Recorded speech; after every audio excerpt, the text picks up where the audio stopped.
तो दोस्तों Galaxy A35, Galaxy F55 और गैलेक्सी M55 तीनों डिवाइसेस के बीच कंपैरिजन है। अगर सबसे पहले M55 और F55 की बात करें तो केवल डिज़ाइन का डिफरेंस यहाँ देखने को मिलेगा। आगे डिस्कस करते हैं सारी चीज़ें। सबसे पहले बात करते हैं इनबॉक्स आइटम्स की। तो बॉक्स में तीनों ही डिवाइसेस में आपको केवल type C to type C cable देखने को मिलेगी। चार्जर या फिर कवर आपको तीनों में से किसी डिवाइस में देखने को नहीं मिलेगा। अब बात करें अगर डिज़ाइन की, तो यही एक पार्ट है जो F55, M55 दोनों को अलग अलग बनाता है। अगर A35 से कंपेयर करें तो तीनों में ही डिज़ाइन एकदम अलग मिलता है। M55 आता है रफ फिनिश के साथ। F55 पर बैक पर वीगन लेदर की एक कोटिंग दी गई है जो कि काफ़ी प्रीमियम लगती है। A35 में बैक पर आपको मिलता है ग्लास जो कि उसे काफ़ी प्रीमियम बनाता है। तीनों ही डिवाइसेस प्लास्टिक फ्रेम के साथ आते हैं। अगर यहाँ पर डिमेंशन की बात करें तो F55 और M55 का डिमेंशन एग्जैक्ट सेम है। पर्सनली मुझे तो यहाँ F55 का डिज़ाइन बाकी दोनों से ज़्यादा बेहतर लगा क्योंकि कुछ यूनिक डिज़ाइन यहाँ पर देखने को मिलता है। कैमरा शेप तीनों का बिल्कुल एग्जैक्ट सेम है। राइट साइड पर तीनों में ही पावर बटन, इसके अलावा वॉल्यूम कंट्रोल बटन दिए गए हैं। A35 में थोड़ा सा पार्ट उठा हुआ है वॉल्यूम बटन और पावर बटन वाला। बॉटम पर आपको मिलता है टाइप सी पोर्ट और मीडिया स्पीकर। 3.5 mm का हेडफोन जैक आपको तीनों में से किसी डिवाइस में देखने को नहीं मिलेगा। लेफ्ट साइड पर F55 और M55 में दिए गए हैं सिम और SD कार्ड स्लॉट, तो A35 में ये मिलता है आपको टॉप पर। इसके अलावा टॉप पर आपको सेकेंडरी माइक भी देखने को मिलेगा। तीनों ही डिवाइसेस स्टीरियो साउंड के साथ आते हैं।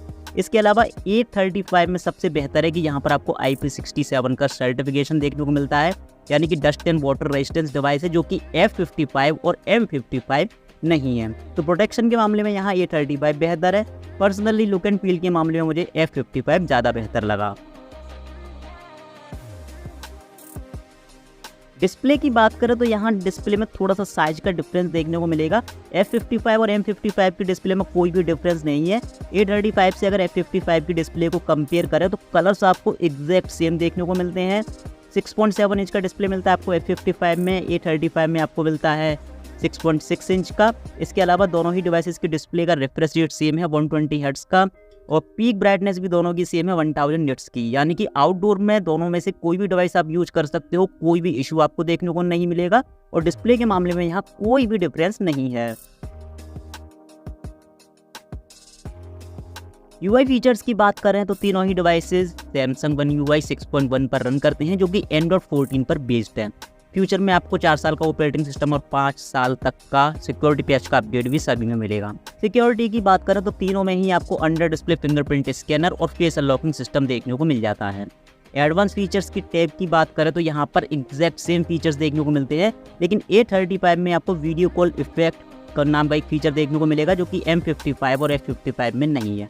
इसके अलावा क्विक एक्सेस पैनल में NFC, इसके अलावा डॉल्बी एटमॉस का सपोर्ट, साथ ही साथ सिक्योर फोल्डर, ये आपको तीनों में देखने को मिल जाता है। F55 और M55 के कैमरा लगभग सेम ही है, तो इसे आप M55, F55 वर्सेस A35 का कैमरा टेस्ट भी मान सकते हो। सबसे पहले कैमरा फीचर्स की बात करें तो दोनों ही डिवाइसेस से आप अल्ट्रा वाइड फोटोज और वीडियोज रिकॉर्ड कर सकते हो। पोर्ट्रेट मोड आपको दोनों में देखने को मिलता है। स्लो मोशन के साथ सुपर स्लो मोशन, प्रो के साथ प्रो वीडियो का फीचर, इसके अलावा डुअल रिकॉर्डिंग का फीचर भी आपको तीनों ही डिवाइसेस में देखने को मिलता है। तीनों ही डिवाइसेस से आप 60 FPS पर फुल HD तक का वीडियो और 30 FPS पर अल्ट्रा HD तक का वीडियो रिकॉर्ड कर सकते हो। इसके अलावा OIS सपोर्ट के साथ आते हैं सभी डिवाइसेस, और सुपर स्टडी मोड भी आपको तीनों में देखने को मिलेगा। कैमरा परफॉर्मेंस की बात करें तो उसके लिए मैंने यहाँ पर F55 यूज किया है, यानी कि F55 और A35 के इन फोटोज़ को देखें तो ऑटो मोड पर कुछ फोटोज़ मैंने यहाँ डिस्टेंस से कैप्चर किए हैं। और सबसे पहला और मेन डिफरेंस जो देखने को मिला वो रहेगा डे लाइट में वाइट बैलेंस के इशू का। F55 में आपको वाइट बैलेंस का इशू देखने को मिलेगा, जिससे आपके फोटोज़ में डायरेक्ट सनलाइट में जब आप फोटो लेते हो तो एक अननेसेसरी येलो टोन शो होती है, क्योंकि आपको फोटो को पूरी तरह से बिगाड़ देती है। सेम कंडीशन में A35 बहुत हद तक नेचुरल परफॉर्म करता है। अब ये फोटो थोड़ा सा शेडो में लिया है तो यहाँ पर कोई वाइट बैलेंस का इशू नहीं है, लेकिन डिटेल्स के मामले में A35 यहाँ भी F55 को बीट करता है। अगेन यहाँ भी आप देख सकते हो, जो डिटेलिंग की बात करें तो यहाँ भी A35 F55 से बेहतर है। यहाँ अगर कलर सैचुरेशन की बात करें तो पंची कलर आपको A35 में देखने को मिलते हैं, तो यहाँ भी F55 से A35 बेहतर परफॉर्म करता है। और यहाँ भी वाइट बैलेंस के इशू की वजह से आप देख सकते हो A35 अगेन बेहतर है। रियर कैमरे के पोर्ट्रेट मोड की बात करें तो एज डिटेक्शन तो भाई दोनों का काफ़ी कमाल का है, लेकिन कलर टोन के मामले में यहाँ A35 F55 को बीट करता है। A35 में बहुत हद तक नेचुरल स्किन टोन देखने को मिलती है, कलर्स भी थोड़े से पंची देखने को मिलते हैं, जबकि F55 का पोर्ट्रेट मोड एकदम वॉश आउट सा नज़र आता है। अल्ट्रा वाइड फोटोज़ की बात करें तो कुछ ये परफॉर्मेंस आपको यहाँ देखने को मिलेगी। अगर यहाँ दोनों को कंपेयर करें तो F55 के फोटो थोड़े से ज़्यादा पंची नज़र आते हैं एज़ कम्पेयर टू A35। हालांकि वाइट बैलेंस का इशू आपको यहाँ भी देखने को मिलेगा। लो लाइट फोटोग्राफी के मामले में भी यानी कि नाइट मोड के मामले में भी A35 F55 को बीट करता है। सेम लाइटिंग कंडीशन में आपको A35 से ब्राइटर फोटोज़ देखने को मिलती हैं। जैसे कि कॉर्नर्स पर देखें तो जहाँ पर अंधेरा है F55 में, वहाँ भी A35 F55 से बेहतर परफॉर्म करता है। फ्रंट कैमरे की बात करें तो यहाँ पर F55 में फ्रंट कैमरे पर 50 मेगापिक्सल का डायरेक्ट बेनिफिट आपको देखने को नहीं मिलेगा। ऑटो मोड पर जब आप फोटो लेते हो तो 12 मेगापिक्सल की ही सेल्फी देखने को मिलती है।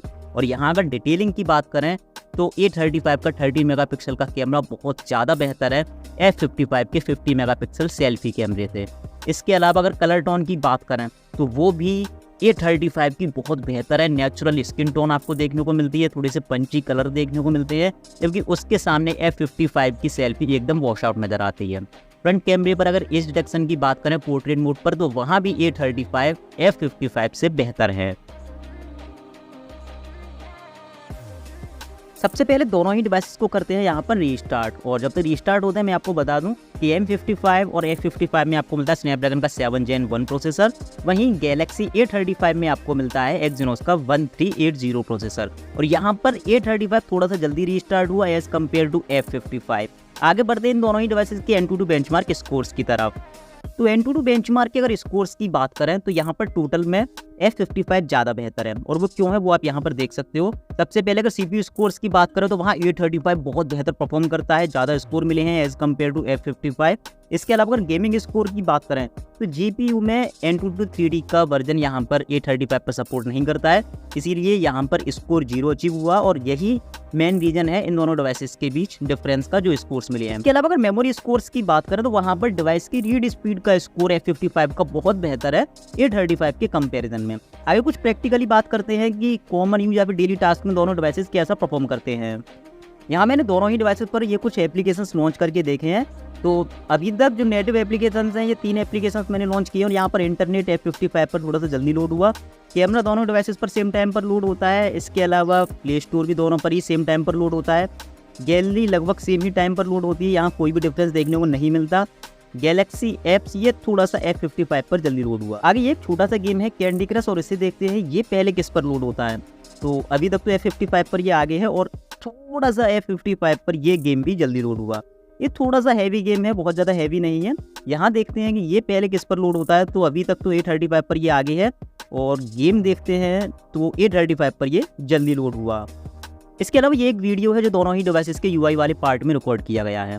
अब यहाँ पर अगर इस स्क्रोलिंग को देखें तो दोनों ही डिवाइसेस में आपको मिलता है 120 हर्ट्ज का डिस्प्ले, और सुपर स्मूथ स्क्रोलिंग यहाँ देखने को मिलती है। और जैसा कि आप पहले भी वीडियोज़ में देख चुके हो, दोनों ही डिवाइसेस की परफॉर्मेंस डेली टास्क में काफ़ी कमाल की देखने को मिलती है, और बहुत ज़्यादा डिफरेंस यहाँ देखने को नहीं मिलता।